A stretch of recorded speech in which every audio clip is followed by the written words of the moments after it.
अब हम लोग देखते हैं जब ASCR2 शुरू करने से पहले जो सबसे प्रमुख चीज प्रैक्टिकल में होता है वह होता है मेन एंट्री का निर्माण। मेन एंट्री जो मुख्य प्रविष्टि कहलाता है, मुख्य प्रविष्टि मेन एंट्री।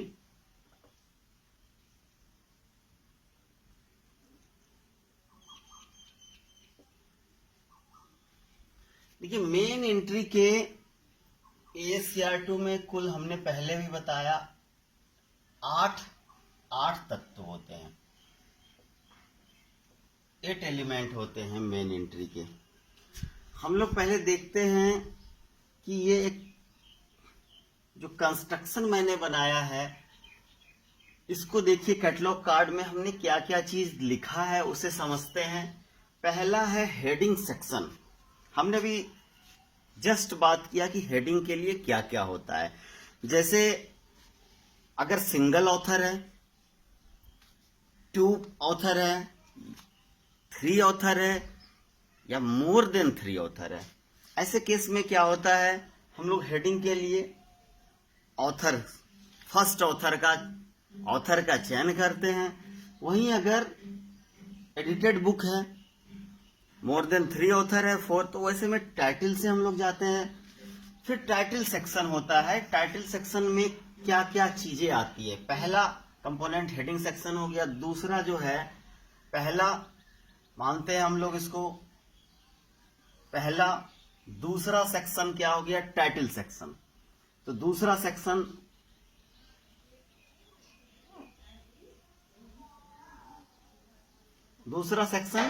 टाइटल सेक्शन है। और टाइटल सेक्शन में किन किन बातों का उल्लेख होता है, किन किन विवरण को यहाँ प्रदान किया जाता है पुस्तक से संबंधित। तो दूसरा जो होता है कंपोनेंट, जो टाइटल सेक्शन, वहां पर हम लोग देखते हैं पहला टाइटल, जो बुक का टाइटल है। अब टाइटल जब हम लोग लिखते हैं तो टाइटल, कभी कभी टाइटल का सब टाइटल भी होता है। जैसे एक पुस्तक है हमारी अभी जो आ रही है, पुस्तकालय एवं सूचना विज्ञान के वस्तुनिष्ठ संदर्भ, उसका सब टाइटल है 5500 प्लस बहुविकल्पीय प्रश्नोत्तर। तो यहां पर हम टाइटल और अगर हम सब टाइटल यूज करते हैं, अगर लिखते हैं, अगर किसी पुस्तक में सिर्फ टाइटल है तो सीधा यहाँ टाइटल हम लोग लिखते हैं। उसके बाद टाइटल के बाद हम लोग सब टाइटल अगर हो तो यहाँ पर कोलन देके फिर सब टाइटल लिखते हैं। सब टाइटल के लिए फिर से हम लोग कोलन इस चिन्ह का प्रयोग करते हैं। इसके बाद यहाँ टाइटल सेक्शन में ऑथर का दिया जाता है। तो ऑथर ऑब्लिक देके स्लैश दिया जाता है। ये जो स्लैश है उसके बाद ऑथर का नाम लिखा जाता है। कैसे लिखा जाता है ये सब हम लोग आगे देखेंगे। ऑथर में हम लोग जब देते हैं तो यह ध्यान में रखते हैं कि 1 ऑथर, 2 ऑथर, 3 ऑथर, उसके अनुसार हम लोग यहाँ पर देंगे। उसके बाद सेकंड रिस्पॉन्सिबल जो होता है उसके पहले सेमी कोलन चिन्ह का प्रयोग किया जाता है। सेमी कोलन, जैसे ऑथर से पहले हमने प्रयोग किया स्लैश का, तो हम लोग सेकंड रिस्पॉन्सिबल जो होता है, किसी पुस्तक के लिए सेकंड रिस्पॉन्सिबल व्यक्ति कौन होता है।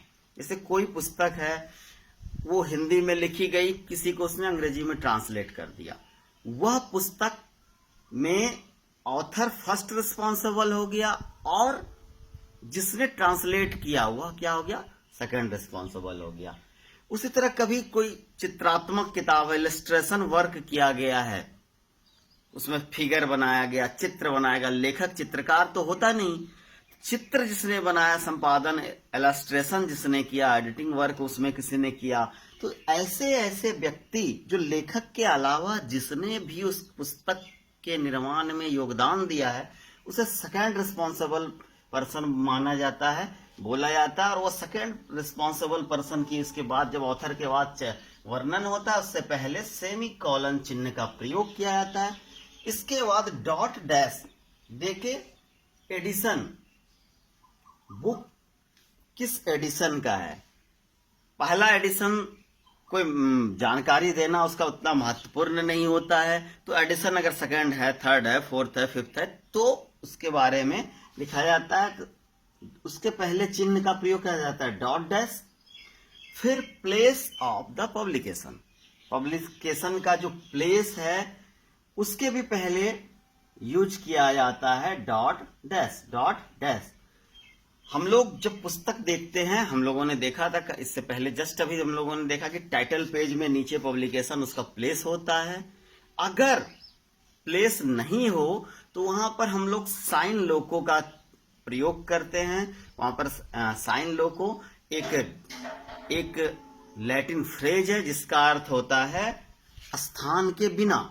तो अगर प्लेस दिया है तो ठीक है, नहीं तो साइन लोको का प्रयोग करते हैं। उसके बाद पब्लिशर का नाम आएगा और पब्लिशर के नाम से पहले कोलन चिन्ह का प्रयोग होगा, कोलन चिन्ह का प्रयोग होगा। फिर ईयर लिखा जाता है, पब्लिशिंग ईयर, कब किस वर्ष वो पुस्तक प्रकाशित हुआ है। उससे पहले कोमा चिन्ह का प्रयोग किया जाता है। तो उसके बाद डॉट दिया जाता है। तो ये सारे क्रम को हमें याद रखना है। हेडिंग सेक्शन के बाद टाइटल सेक्शन में क्या होगा, टाइटल होगा, फिर ऑथर होगा, फिर सेकंड रिस्पॉन्सिबल होगा, फिर एडिशन होगा, फिर प्लेस होगा, फिर पब्लिशर होगा, फिर ईयर होगा। तो ये हमें क्रम याद रखना है, ना सिर्फ हमें उसका चिन्ह भी याद रखना है। प्रैक्टिकल के पहले क्या होगा, ऑथर से पहले स्लैश होगा, सेकंड रिस्पॉन्सिबल से पहले सेमीकोलन होगा, एडिशन से पहले डॉट डैश होगा, प्लेस से पहले डॉट डैश होगा, पब्लिशर से पहले कोलन होगा, और ईयर से पहले कॉमा होगा। इसके बाद हम लोग फिजिकल डिस्क्रिप्शन में हम लोग जिन जिन चीजों का वर्णन करते हैं उसमें महत्वपूर्ण होता है पेज का फॉर्मेट कैसे हमें लिखना है। हमने पहले देखा कि अगर प्रिलिमिनरी पेज के लिए अलग से रोमन में और फिर ऐसे किया गया, जिस तरह उसका हम लोग आगे देखे कैसे लिखेंगे। तो इसमें फिजिकल डिस्क्रिप्शन में जिन जिन चीजों का वर्णन होता है उसमें जो प्रमुख होता है पेज, अगर कोई इलास्ट्रेशन वर्क है, कोई मैप वगैरह है अगर किसी पुस्तक में, तो वो, इसके अलावा पुस्तक की साइज, ये सारी चीजें फिजिकल डिस्क्रिप्शन एरिया में लिखी जाती है। तो पहला ये हो गया, दूसरा कंपोनेंट, तीसरा फिजिकल डिस्क्रिप्शन। टाइटल वाला जब यहां से सारे शुरू, जब यहां से पहला हेडिंग फर्स्ट इंटेंशन से हुआ, टाइटल सेक्शन सेकंड इंटेंशन से, इसके बाद ये चलते रहेगा फिर फर्स्ट इंटेंशन से जहां पर भी ये खत्म होगा। उसके बाद फिजिकल एरिया फिर से सेकंड इंटेंशन से शुरू होगा। फिर अगर पुस्तक में सीरीज का वर्णन है तो सेकंड इंटेंशन से सीरीज एरिया का वर्णन होगा। फिर ISBN सेकंड इंटेंशन से शुरू होगा। फिर नोट सेक्शन होगा, नोट सेक्शन सेकंड इंटेंशन से शुरू होगा। फिर सबसे नीचे ट्रेसिंग होता है, मेन एंट्री के सबसे नीचे ट्रेसिंग होता है, ये भी सेकंड इंटेंशन से शुरू होगा। अगर ये फिर से अगर यहाँ पर लाइन खत्म हो जाता है तो फिर फर्स्ट इंटेंशन से शुरू होगा। इस प्रकार लिखा जाएगा।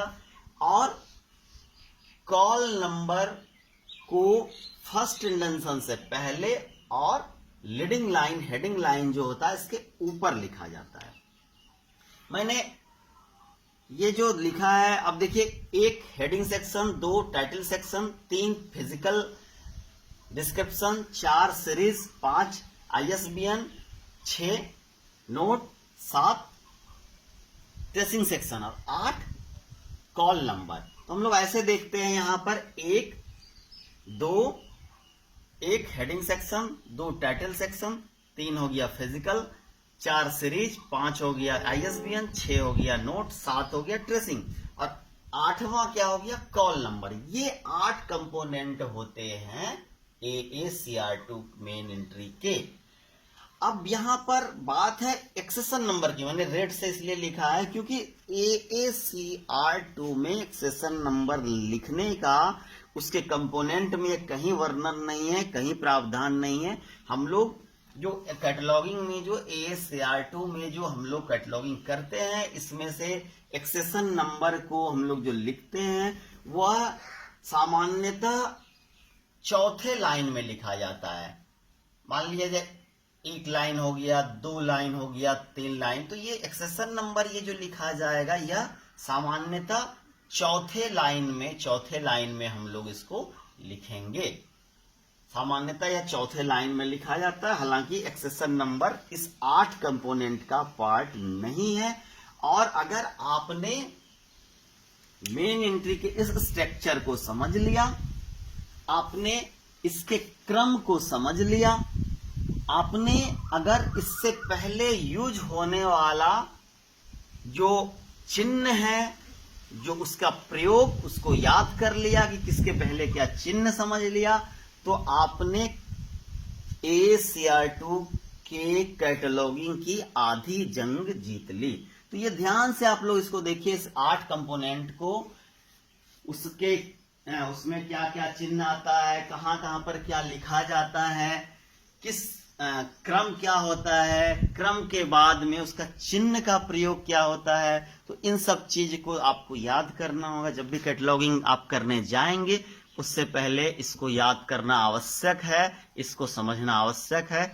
इसके बाद हम लोग कैटलॉगिंग कार्य के चरण में इंटर कर सकते हैं।